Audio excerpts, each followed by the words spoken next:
This story happened fairly recently. It was late November, and my friends and I have a yearly tradition of going camping in the Appalachian Mountains.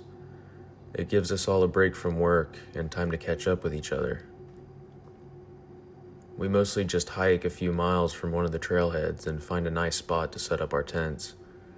We end up cooking hot dogs over the campfire, drinking beer, and talking and laughing as we tell each other stories. We've been doing this since 2015, and in all those years, nothing has come close to scaring us as much as what happened last year. It was a particularly cold week in November, and we had been texting in our group chat, setting up the perfect long weekend where we could all take some time off from work and meet up. I should probably explain that in our little camping group, there's 3 of us. Me, my best friend Dylan, and a guy named Max, who we had met in the city out at a bar a few years back, who had quickly become a part of our group. We all agreed on a weekend where we could take Monday off. That way we could leave the city Friday after work and get a good 3 days of camping in before heading back. That Friday after work, we all packed up our bags and drove to Dylan's apartment complex to meet up and drive to the mountains together. The vibes are always good when we do our camping trips, and this year was no different. When we all got there, we were joking with each other and laughing as we loaded up Dylan's truck with all of the things we would need for the weekend.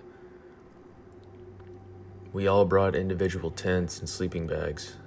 Dylan was in charge of the food since he worked as a chef in a restaurant and was always a bit of a food snob. As we were loading everything into the truck, Max slapped me on the back and said with a smile, "Oh, dude, I forgot I got something for the trip." I rolled my eyes knowing that he was going to bring something insane like he always did. It was kind of like a tradition now. Max would bring some crazy item that he always promised would make the trip more fun. Like a few years back when he brought a bunch of fireworks he had stockpiled and wanted to shoot them off in the woods to celebrate our weekend together. Of course, we didn't let him go through with this plan because it was ridiculous and dangerous, but it was funny nonetheless to see what he would bring with him each year. He came walking back from his truck with what looked like a massive metal stick in his hand. "You brought a walking stick this year?" Dylan said to him. "No, it's not a walking stick. It's a trident. I bought it at a sporting store yesterday after work. I thought we could use it to catch dinner for tonight." Dylan and I laughed at him as he held up the massive spear that looked like it was straight from the cornucopia in the Hunger Games movie. We joked with him about this, but little did we know that his decision to bring this may have been the reason I'm still here today and telling this story. With everything packed, we jumped in Dylan's car and began the roughly 2-hour drive to the trailhead that we had found, where we would start our hike. As we drove, we listened to music, talked about what was going on in our lives, and overall just had a good time catching up with one another. I can't fully explain the feeling, but the closer we got to the mountains, the more uneasy I began to feel. Like the feeling that you get when you know something bad will happen, but you can't explain the feeling because nothing should be making you feel the way you do. I just brushed aside the tightness I felt in my chest and made myself think positively. I mean, we were about to have an awesome trip in the woods. We had enough beer to sedate an elephant and a ton of burgers to cook up once we got the camp set up. Still, I felt this unease inside me as the sun began slowly dropping and the golden glow of the sunset was cast through the trees. As we pulled up to the trailhead, we were all ready to get out of the car since the drive had been so long. We jumped out and began unloading the truck, packing everything into our bags that we were bringing with us. "Y'all ready?" Dylan said as he began walking toward the trail. We followed closely behind him as we trekked through the winding trail deeper and deeper into the forest. The sun had begun to set, and the light was slowly disappearing as we forged deeper into the bush. It wasn't to the point where we needed flashlights just yet, but the sun was fading quickly. As I was thinking about how far we were from our spot, Dylan suddenly stopped, whipping his head back towards us. His eyes were large, and he looked like he had just seen something startling. "What's wrong, man? Are you lost?" I said, trying to lighten the mood as I could tell something had disturbed Dylan. "Did you guys see that?" Dylan replied to me as he turned and pointed ahead of us into the trees. See what? Max and I asked. I swear, I just saw a person in a red dress up ahead through the trees. We both looked where Dylan was pointing but saw nothing. Just a dark forest and a jungle of trees. Max pulled out his flashlight and clicked it on, aiming it toward where Dylan thought he saw someone. He slowly swept the flashlight back and forth, illuminating the distant trees as we all followed the glow, trying to see what Dylan thought he saw. I don't see anything. Are you sure there was someone? I didn't even get to finish my sentence when I heard a horrifying scream and the crash of footsteps through the trees. The scream was distant, but it came from the direction that Dylan had pointed at. Guys, we gotta go. I don't like this, Max said from behind as we all stared through the trees looking for whatever or whoever made the sound. It sounded like they were running away. Maybe we just scared another camper, I said, realizing how ridiculous it sounded. But at this point, I was saying anything to ease my mind and break the tension that we all felt. That wasn't another camper, man. I'm telling you, I saw someone with a red dress, Dylan responded to me. We were all frozen in fear, only feet away from one another, our eyes sweeping the forest around us in all directions. We were all paranoid that whatever that was may be out there just beyond the glow of Max's flashlight. It had gotten dark now, and the only sounds we heard were the distant calls of birds and grasshoppers. We all had our flashlights out now, scanning the tree line, unable to make a decision as to what to do. We had been hiking for at least half an hour, so we had a fairly long trek back to the car. We weren't sure whether we should look for a new spot to camp at, away from where we heard the sound, or if we should turn around and head back to the car and cut our losses. We hadn't had enough time to make a decision when the forest made it for us. Now behind us, we heard another scream, and the sound of something running through the forest, branches and leaves crunching as it ran. We need to leave, now, Dylan said. Just as he finished his sentence, another scream came from the opposite direction, and more crashing sounds, as if the figure was able to teleport from one side of us to the other, just out of reach from our flashlights. Our heads were whipping back and forth wildly, looking on either side of us, preparing for something to come rushing out of the woods towards us. Should we run? I shouted out. No, stay close. We can't lose each other. Let's just stay close and start back towards the car, Max responded. As if whatever was out there heard our plan, we began hearing running sounds making circles around us, slowly getting closer and then further away, almost as if they were blocking us in. At this point, Max is now leading us in the direction of the car, and he has the spear that he had brought with him held out in front of him, waving it wildly in whatever direction the next sound came from. As we got closer and closer to the start of the trailhead, whatever was stalking us seemed to pick up on this and began getting louder and closer. We now heard screams almost every 30 seconds, and from all sides of us. Despite us shining our flashlights in the direction of the sounds, it seemed like whatever was out there was always 1 second ahead of us.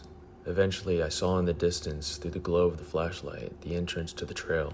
Look, there's where we came in. We're almost out, Max practically screamed. I had never felt so relieved to see our way out of this. That feeling of relief was short-lived, as after Max had yelled, all the sounds abruptly stopped, and then, out of nowhere, I heard heavy thuds through the trees on the left side of us. I swung my flashlight just in time to see a beastly-looking figure wearing all red sprinting straight at us. Its eyes were wild, almost bulging out of its skull.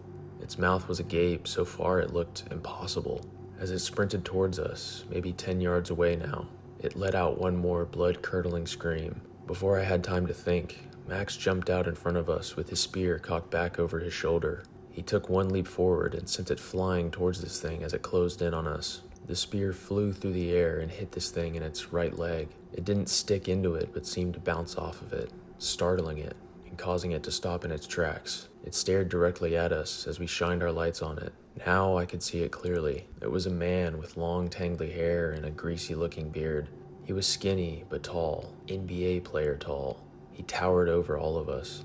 We sat there staring at each other for a few seconds before he spoke. He cracked a wide smile, revealing rows of jagged yellow teeth, and a smile so unnatural it seemed like it was his first time attempting to smile. Then he spoke. These are our woods. If you would like to follow the spirit of light, you are welcome to, but do not come back here again. His voice was rough, yet high-pitched, as if this was the first time he had spoken in years. He let that creepy smile return to his face once again as he stood there staring. "Don't worry, man. We're leaving," Dylan said in a nervous, low voice. The man scanned each of our faces before slowly turning on his heels and sprinting away into the darkness. That was enough for us. We all sprinted the last 100 yards to the trail opening, bursting through it all at once. We sprinted to Dylan's truck, jumping in it with all of our gear still strapped to our backs. Dylan shoved the key in the ignition and fired the truck up, throwing it into reverse and flooring it out of the parking lot. We were speeding down the road for at least 5 minutes before anyone made a noise. "What the hell was that?" I said from the back seat. Dylan's eyes flicked to the rearview mirror, meeting mine. "I don't even want to know. That guy was a maniac. Max said he thought maybe he was a serial killer hiding in the woods." I didn't have an explanation for what that was. Everything was off. The red dress the man was wearing, the unnatural way he was able to be on all sides of us at once, the scream that sounded so close yet so far away, the fact he seemed unhurt from the spear Max threw at him. We had so many questions that didn't have answers. We drove home exhausted, confused, and unable to provide an explanation for what happened to us. Dylan thinks it was a skinwalker or some sort of supernatural being. Max thinks it was a cult leader or serial killer strung out on drugs. And as for me, I don't really know what to say about it, besides the fact that Max's spear we all thought was stupid probably saved our lives. I haven't thought about this story in a long time, partly because I just want to forget it ever happened, and partly because I like to believe it was all in my head. Unfortunately, nothing could have been more real than what I experienced while staying at my uncle's cabin in the Rocky Mountains. This happened to me when I was 19. I was fresh out of high school and kind of unsure what I wanted to do with my life. I had been filling my time with things I enjoyed doing, like fishing and hiking and snowboarding. At the time, I lived in Golden, Colorado, so I had access to a ton of different outdoor activities. One of my favorite things to do was camping, but I didn't get to do a lot of it as I didn't have the gear, so I really only ever went when I was invited by someone that did.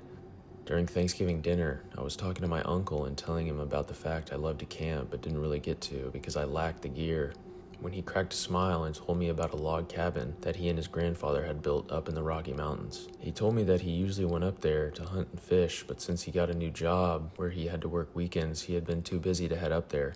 He told me I was more than welcome to go whenever I wanted. I was super excited hearing this and immediately jumped at the offer. I worked at a local grocery store from Monday to Friday, so my weekends were wide open, and I thought it would be a great opportunity for me to spend some time alone in nature and just do the things that I enjoyed doing. I had talked with my uncle and planned to head up there the next weekend to check on the place for him and then spend a weekend unwinding. When Friday came, I left work excited for the weekend to come. I had packed my car before leaving that morning, so I had everything that I would need for the weekend: food, water, firewood, my fishing pole, and the keys to my uncle's cabin. The drive was about 2 hours from where I was in Golden, so during the trip up there I listened to music and thought about all the things I was going to do when I got there. When I finally arrived, I pulled up the long dirt driveway, revealing a small man-made wooden cabin with a metal roof. The cabin had a small porch on the front of it, with a rocking chair on one side and a hanging bench on the other. I got out of my car, stretched, and walked up the porch steps, which groaned as I stepped on them. The house was definitely old, but it was perfect for a chill weekend in the woods. I stuck the key in the lock and opened the front door, revealing a small but cozy inside. There was a fireplace on the left side, with a couch facing it and a small TV hung over it. On the right was a small kitchen with a stove and an oven. Straight ahead there was a small loft that had a ladder to get up to it. There was a bed up there and another small TV on a stand facing the bed. I smiled as I looked around, finding the light switch and flicking it on, casting a warm glow throughout the cabin. I went back to the car, grabbing all my supplies and unloading it onto the small dinner table next to the kitchen. Since it was dark out, I figured I would just hang out here for the rest of the night and get up early the next morning to head out to the small stream that was about a mile away from the cabin to do some fishing. I flicked the TV on and put on Cartoon Network. There's something about watching old cartoons that just makes me feel good. Like the nostalgia is good for my soul or something, because it always puts me in a good mood. As the show played in the background, I unloaded all of my supplies and filled up the fridge in the kitchen, taking out some frozen dinners that I was planning to eat that night before going to bed. I turned the oven on and went to sit on the couch to watch TV while it heated up. As I sat there watching TV, every couple of minutes I would hear what sounded like wood rubbing together coming from the front of the house. Every time I would turn the volume of the TV down and listen intently for a few moments, but I never heard anything. I figured it was just my imagination or the house settling or something. It was my first time being here, and houses tend to make strange sounds sometimes, especially a hand-built house like this, so I chalked it up to the wood on the house grinding together and just ignored it for the rest of the night. After I heated up my dinners, I ate them in front of the TV and then decided it was time for bed. I put on my pajamas and turned the downstairs TV off. I climbed the ladder up to the loft and climbed in the bed. I flicked the upstairs TV on because I like to have some noise while I fall asleep. I put on the same cartoons I was watching downstairs and turned the volume down, so it was just a soothing background noise that lulled me to sleep. Suddenly, I snapped awake. I looked over at the clock on the bedside table and it read 3:06 a.m. I had been asleep for a few hours at this point, and I have no idea what woke me up. The TV still played quietly, but other than that, I didn't hear anything. I figured maybe I was just on edge, sleeping in a new place, and laid back down to drift back to sleep. Before I could even get comfortable, I heard it, a low scraping sound coming from the front of the house. It sounded like a wooden plank being dragged across the floor. It was slow, and only rang out for a few seconds before stopping. This time I knew that I heard it, that I wasn't crazy. I slowly climbed out of bed and began to listen, very intently. About 3 minutes later, I heard the same sound, a slow wooden scraping sound coming from just beyond the front door of the cabin. I carefully climbed down the ladder as to not make any sounds and crept towards the front of the cabin. I could feel my heart thudding in my chest the closer I got to the front door, as I was alone and scared of what might be on the other side of it. There were 2 windows, one on either side of the front door, with a small, thin curtain covering each one. I figured I would pull back just a little bit of the curtain and peek out just to see what it was. As I walked toward the curtain on the right side of the door, I heard it again. This time it was close to me and nearly made me jump. It was coming from just beyond that door. It sounded like it was on the porch of the cabin. Fear set in, and I began to panic, hoping that it wasn't some rabid mountain man trying to break in. I took a deep breath and grew the courage to slowly and carefully lift a small corner of the curtain so I could peer out onto the front porch. As I drew it back and looked out, I noticed how dark it was. There was no light illuminating the front porch and surrounding woods, and I was relying solely on the moon. Unfortunately, it was a cloudy night, so the moon didn't offer much help. I scanned the front porch the best I could in the dim light and didn't see anything. I saw my car still parked just a few yards away from the front steps, the rocking chair a few feet away from the window, but that's when I noticed it. The rocking chair.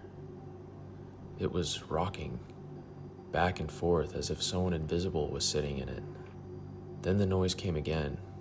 That same wooden grinding sound rang out, and it was literally inches from my face. It was so loud that I knew what it was. It was the sound of the rocking chair being dragged along the surface of the porch. I saw it happen. Very slowly as the chair rocked, it moved a few inches, as if some invisible force was dragging it. I couldn't really comprehend what was happening in front of my eyes yet, but I saw it happen. How was the chair moving? I didn't see any wind blowing through the trees. I slowly lifted the curtain a little more and lifted my head a little higher so I could get a view of the floor of the porch. I wish I hadn't, because as I looked down, I saw someone laying flat on the porch. In the dim light, I could see whoever it was with their arms outstretched, hands grasping the legs of the rocking chair, slowly teetering it back and forth. As they rocked it back and forth, they would continue to rock it harder and harder until it was swinging so far forward and backward that it would begin to slide across the wooden porch, making that grinding sound I had heard before. That's when I heard it. A little giggle coming from just outside the window. I hadn't heard it before because it was so soft, but now being so close, I could hear it as clear as day. It was a grown man's laugh, like an unnatural psych ward patient laugh. Someone laughing at something that shouldn't have been funny just made the whole situation even creepier to me. At this point, I didn't know what to do. Do I open the door and yell at the man to leave? Do I stay hidden inside and just hope he goes away? I figured it would take the police hours to get here, and since no real crime had been committed, they wouldn't take me seriously. I know, I was a dumb 19-year-old, and looking back, obviously this is what I should have done. As I was deciding what to do in my head, there was a sharp crack sound that rang out inches from my face. It startled me so much I let out a small scream and jumped back from the window, dropping the curtain in the process. Realizing what I had just done, I began to panic, knowing that whoever was out there just heard me and now knows there's someone inside. Fear paralyzed me, and I just stood there for what felt like an hour, listening for anything. But there was nothing. No rocking sound, no wood scraping, just silence. My curiosity got the better of me, and I needed to look out of the window to see what that cracking sound came from, and if the person that was there had run off or if he was still laying on the ground. I slowly crept towards the window and grasped the corner of the curtain, slowly pulling it back so I could get a clear view out the window. As I brought my face around the curtain and began to peer out of the window, I saw something that still haunts me to this day. The face of a man staring right back at me. He was only inches away from me, the only thing separating us, a thin pane of glass. We made eye contact through the window, and he raised a hand waving at me and smiling as I stared at him. My paralysis broke, and I screamed, falling backward to the floor. As I scrambled to stand up, I heard a familiar giggle ring out from just beyond the door, this time loud enough for me to hear. Now I was in full-on panic mode. With no idea what to do, I scrambled up the ladder to the loft and dove into the bed looking for my phone. I decided now was the time to call the police. This deranged guy scared the crap out of me, and I didn't want to stick around long enough to find out what he was capable of. My hand shook as I clicked the emergency button on my iPhone and entered 911. As I pressed the numbers, I heard a banging sound coming from downstairs. The man was beating on the front door, and as he smashed it with his fists, he let out another laugh. Now so loud I could hear it over the thuds of his fists on the door. I was so horrified I couldn't breathe. 911, what is your emergency? Rang out over the phone and snapped me out of my horrified state. I need officers here now. There's a crazy man trying to break into my cabin. He's beating on the door. The operator told me to remain calm and to lock myself somewhere safe. I told her there were no doors to lock in the cabin. The only door was the front door. One door protecting me from a crazed lunatic trying to get to me. She told me to hide the best I could and that she was sending officers to my location. As I sat on the phone with her, I laid under the bed, hoping if the man broke in, he wouldn't be able to find me. The 911 operator assured me officers would be there soon, and I was going to be okay, but to just stay on the phone with her and let her know everything that was happening. Abruptly, the banging stopped, and for a moment a wave of relief washed over me. I told the operator I thought the man had gone. Before I could even hear a reply from her, I heard something I never want to hear again. Glass shattering. I froze, not knowing what to do. The operator could hear the sound of the glass and asked me what happened and if I was all right. I barely choked out a whisper. He's inside. He just broke the window. From downstairs, I heard the man, now clear as ever, laugh again. This creepy, unnatural, childlike laugh as I heard the sounds of small shards of glass fall on the ground as he pulled himself through the window. The 911 operator was almost screaming now, asking me, "Are you okay? Where is the man?" I couldn't even bring myself to respond as I was frozen in fear. The man was through the window, and I heard the thud of his feet hitting the floor as he now stood in the entryway of the cabin. I prayed that he would just take the food from downstairs and leave without coming up the ladder. But I could not have been more wrong. The man looked around and began walking through the downstairs. I heard him open the refrigerator, then the oven, and then he spoke. In a voice so slow and creepy it made the hairs on my neck stand up. "I know you're in here," he said dryly. Like he knew this for a fact, that he would eventually find me. I heard his footsteps again walk into the front entryway, and then I saw his head fixate on the ladder that led to me. It was dark in the cabin, but the TV cast flickering lights that illuminated his face just enough for me to see him smile.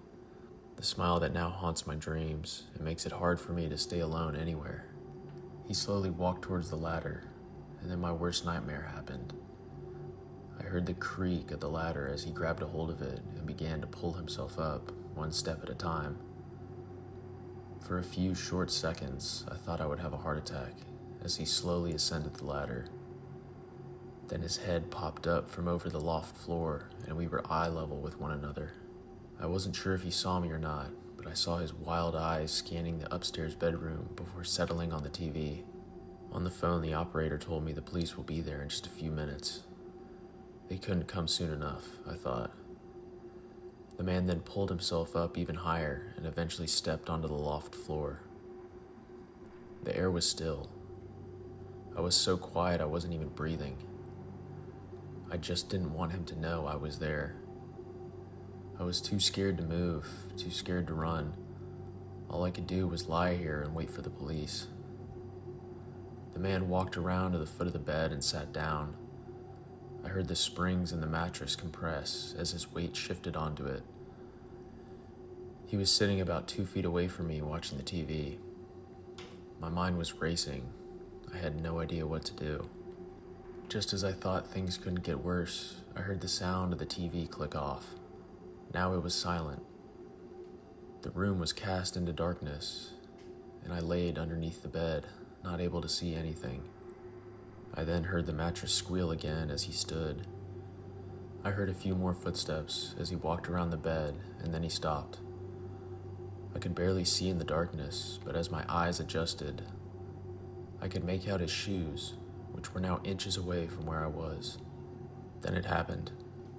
The man shrunk down, dropping his knee to the floor, and then the most horrifying thing that has ever happened to me happened. He lowered his face below the bed and looked me directly in my eyes. "I found you," he said, wearing the same creepy smile as before. I'm not ashamed to admit it, but I screamed like a 5-year-old. I pushed myself backwards away from him to the other side of the bed and crawled out from underneath, springing to my feet. We now stood on either side of the bed, staring directly at each other. As if the universe knew I needed to be saved, I heard the faint wail of a police siren. He turned around and then swung his head back toward me as if he were weighing his options. As the sirens roared closer and closer, with each passing second, the man decided it was his time to leave. He didn't even bother with the ladder. He flung himself from the loft, landing in a heap on the floor. As he pulled himself up and began running toward the door, I saw the flicker of blue and red lights as the police flew up the mountain road toward the house. I was too stunned to move. I stood there silently as I heard a commotion outside. There were sirens, screaming, and what sounded like a taser. An officer ran up the porch, shining a flashlight into the house. I finally was brave enough to speak. "I'm up here," I called out, letting the officer know I was the one that called. He told me it was safe to come down, that they had the man in cuffs. I had never felt so much relief in my entire life. I almost wanted to cry, as the built-up fear that had taken over me for the past 30 minutes rushed out of my body. The officer walked me outside, and I saw the man with his hands behind his back being shoved into the back of the police car. He was screaming incoherently about how he owned the mountain and that this was his cabin before they slammed the door, silencing him. As I gave my statement, another officer walked up and told me something I'll never forget. That man was wanted for a string of murders throughout the Rocky Mountains. I nearly collapsed when he told me this. I honestly couldn't believe I was face to face with this dangerous of a human being. Then the officer dropped a bomb. He pulled out a 12-inch blade the man had drawn out of his waistband as the officers chased him down, threatening to cut anyone that comes near him. I'm not sure if that blade was meant for me, but I honestly don't want to know. As I reflect on this experience, all I can say is that I'm glad the police showed up when they did, because had they arrived even a minute later than they did, I wouldn't be here today.